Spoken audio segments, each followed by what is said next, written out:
Step 1. Learn vocabulary. Charity. Charity is an act of giving help, usually money, to those who need it. Thanks to his friend's charity, he had enough money to pay the rent. Commerce. Commerce is the activity of buying and selling things. The new shopping mall increased the commerce in that section of town. Condemn. To condemn someone means to give them a specific punishment. The judge condemned the criminal to 5 years in prison. Cozy. If something is cozy, then it is comfortable, warm, and relaxing. The thick blanket made the bed very cozy. Deplete. To deplete an amount of something means to use up all of it. All the driving he was doing was depleting his car's fuel supply. Economy. An economy is the money and businesses of a country or region. The factory was good for the economy because it brought jobs to the area. Empire. An empire is a large group of countries ruled by an emperor or empress. The emperor built roads to make travel easier throughout the empire. Goods. Goods are anything that can be bought or sold. Shoes, hats, dresses, and purses were the goods she wanted to buy.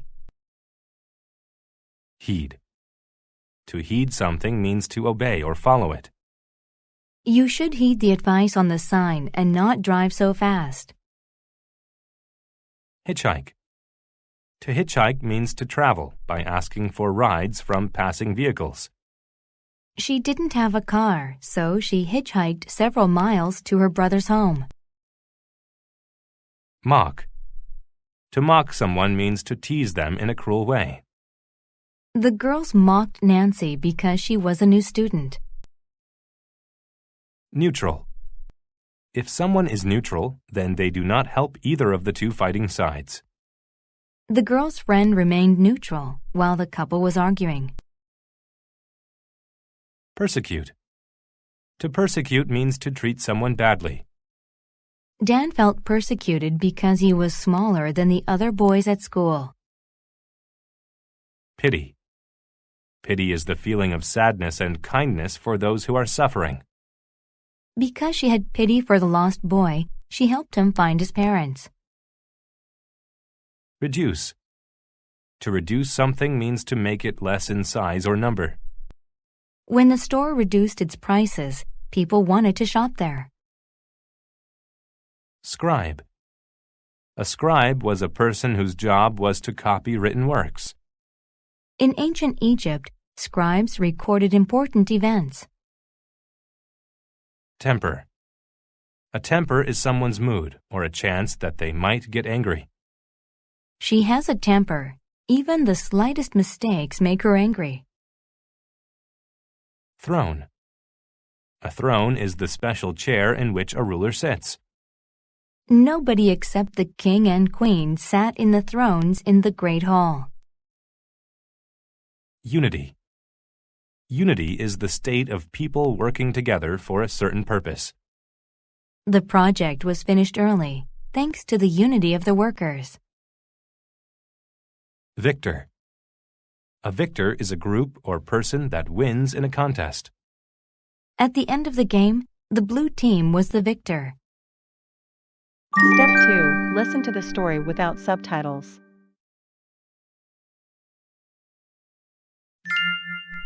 The Scribe's Warning. A great and powerful empire needed the wood from its western areas to build palaces and homes for the emperor and his friends. However, the empire had depleted many of the forests. The trees were important to the western area's economy. With no trees to sell, the commerce in that area was reduced. Citizens could no longer purchase the goods that they needed to survive. Their life became difficult. A poor scribe from the area wanted to help. He hitchhiked to the capital to ask the emperor for charity. He was invited to the palace. It was large and cozy. Tables were loaded with food, and fires burned warmly in every fireplace.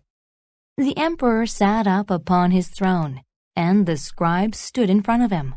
"I've come to ask for help," the scribe said. "We're all very poor and hungry. You've used up all of the forests, and now we have nothing to sell." Then he added a warning.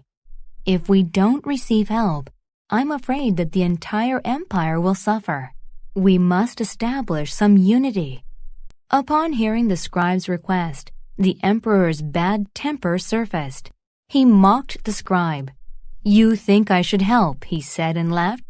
"You should just be happy to belong to this great empire. You will get nothing from me." The emperor felt no pity for the citizens of the western area. They were condemned to starve. The scribe returned home with nothing. Not long after, an enemy invaded the empire from the west. They were marching to the capital. Because the citizens felt persecuted by the emperor, they remained neutral. They didn't fight the invaders, but allowed them to march freely to the capital. The emperor was defeated. If he had heeded the words of the scribe, then the citizens might have been the victors. But because he had treated them badly, they treated him badly in return. Step 3. Listen to the story with subtitles. The scribe's warning. A great and powerful empire needed the wood from its western areas to build palaces and homes for the emperor and his friends. However, the empire had depleted many of the forests. The trees were important to the western area's economy.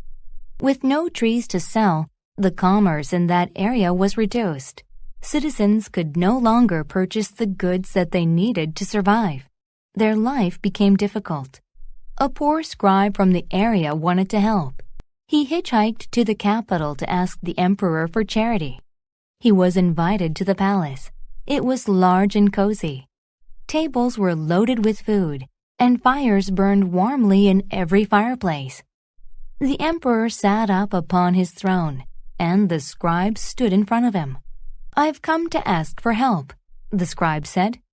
"We're all very poor and hungry. You've used up all of the forests, and now we have nothing to sell." Then he added a warning. "If we don't receive help, I'm afraid that the entire empire will suffer. We must establish some unity." Upon hearing the scribe's request, the emperor's bad temper surfaced. He mocked the scribe. "You think I should help," he said and laughed. "You should just be happy to belong to this great empire. You will get nothing from me." The emperor felt no pity for the citizens of the western area.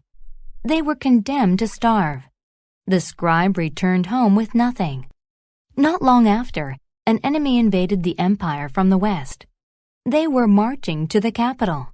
Because the citizens felt persecuted by the emperor, they remained neutral. They didn't fight the invaders, but allowed them to march freely to the capital. The emperor was defeated. If he had heeded the words of the scribe, then the citizens might have been the victors.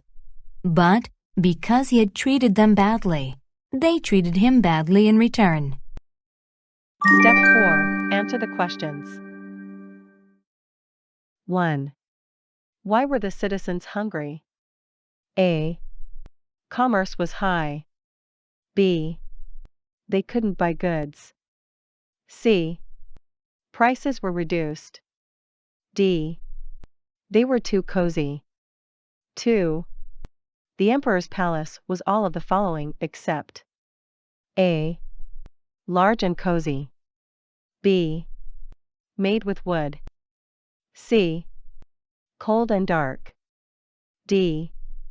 In the capital. 3. When the emperor heard the scribe's request, how did he behave? A. He felt pity. B. He asked for unity. C. He remained neutral. D. He showed his temper. 4. At the end of the story, what happened to the emperor? A. He was defeated. B. He changed his evil ways. C. He became rich. D. He got married. Bonus. Mark each statement T for true or F for false. Rewrite the false statements to make them true. 1. Much of the forest had been depleted by the empire. 2. The sheep were important to the western area's economy. 3. The scribe hitchhiked to the capital to ask the emperor for charity. 4. The scribe sat upon his throne, and the emperor stood in front of him. 5. The emperor condemned the citizens of the western areas to hard work. 6. If the emperor had heeded the scribe's warning, the citizens might have been the victors. Answer key. Answer the questions. 1. B. They couldn't buy goods. 2. C. Cold and dark. 3. D. He showed his temper. 4. A. He was defeated. Bonus. 1. T. 2. F. The trees were important to the western area's economy. 3. T. 4. F. The emperor sat upon his throne, and the scribe stood in front of him. 5. F. The emperor condemned the citizens of the western areas to starve. 6. T.